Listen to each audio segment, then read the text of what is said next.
Welcome to the Deep Dive. Today we're really getting into something quite ancient, but also, I think, incredibly relevant. Yeah, the Holy Apostles' Fast. It's from the Syriac Orthodox tradition. Exactly. And we want to kind of cut through the noise and understand its foundations, its theology, and, well, it's surprisingly deep philosophy, too. Mm-hmm. Our aim here is really to get the spirit behind honoring the apostles, their work, their missionary drive. And it's fascinating how looking at something so specific, so old, can actually spark insights about discipline, maybe even transformation for us today. Right, like those aha moments you look for. Precisely, connecting that ancient wisdom to, your own search for meaning. So our mission is clear. Explore the biblical stuff, the Syriac theological angle, and then those philosophical sort of ascetic dimensions. Ready to dive in? Let's do it. Okay, so first up, the Gospels, the foundation. We have to look at Luke, right? Definitely Luke. That miraculous catch of fish in Luke 5. Yes. That's where Peter, James, and John are called. It's not just about fish, is it? It's setting them up as fishers of men. It's the immediate signpost for their whole mission. A really powerful metaphor. And think about how that calling happens.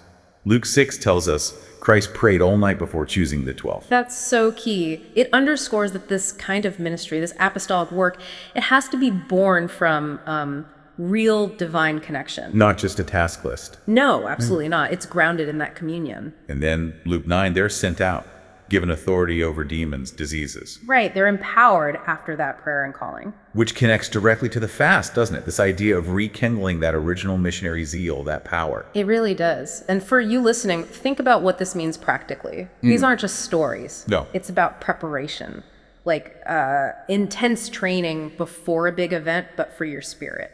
That grounding is essential for any big mission you might take on. It builds that foundation. Okay, let's shift to the Syriac tradition itself. The fast, Sawmo dishlihe. Literally fast of the apostles. And it ties right back to the Gospels, specifically Matthew 9:15. Christ says, "The days will come when the bridegroom is taken away." And then they will fast. It's a response to his absence, in a way, and preparing for his return. It clarifies the why, doesn't it? Absolutely. And it mirrors what the apostles themselves did before Pentecost. Acts 1:14 talks about them devoting themselves to prayer. So it's his living heritage. Yeah, a direct line almost to the early church's discipline.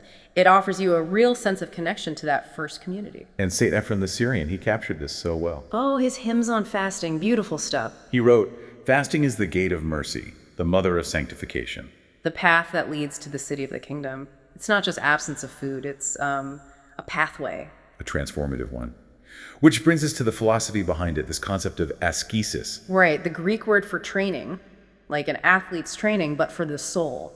And it's important to contrast this with, say, the Greek Stoics. They aim for self-control, maybe for clarity. Mm-hmm. But Christian asceticism, it isn't really about denying the body, is it? It's more like transforming it. Exactly. It's not about making the body less. It's about making it a more receptive instrument. Like cleaning a lens. Yeah, or tuning an instrument.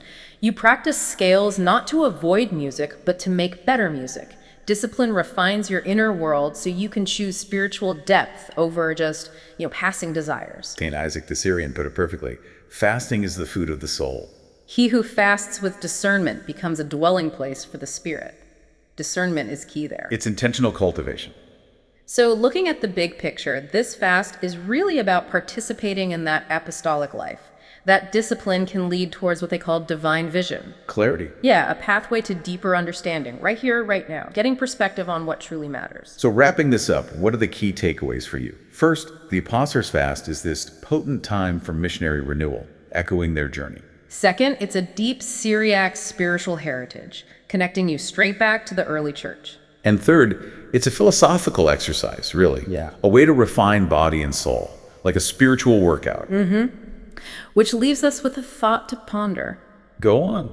How can this ancient wisdom, this disciplined practice seen in the Apostles' Fast, actually offer you a path to transformation and deeper insight in your own life today, amidst all the modern noise? That's a great question to sit with. Definitely. Let's end with St. Jacob of Syria's prayer. May the prayers of the apostles, the preachers of truth, be a fortress for our souls. Thanks for joining us on The Deep Dive.